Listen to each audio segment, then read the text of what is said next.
In a land where the rain had stopped and the earth was dry, there lived a prophet named Elijah, chosen by God to deliver his messages.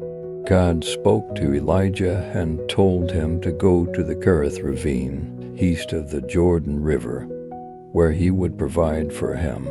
Elijah trusted in God's words and set off on a long journey to the ravine.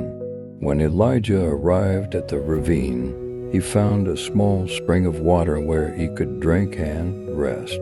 Just as God had promised, ravens came to Elijah every morning and evening, bringing him bread and meat to eat. Elijah thanked God every day for providing for him.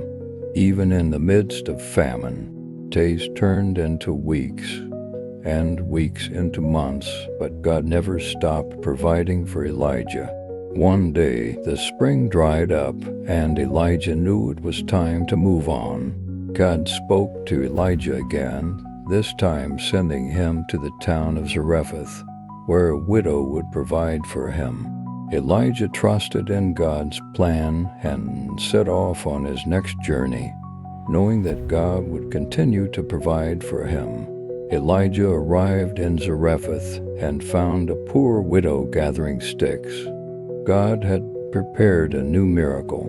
Even though the widow had very little, she shared what she had with Elijah, trusting in God's provision. And just as God had promised, the flour and oil never ran out, and they had food every day. Through God's miracle, Elijah, the widow, and her son were blessed with food and provision, showing that God never abandons those who trust in him. Elijah's journey reminded him that even in the hardest times, God's love and provision are always there.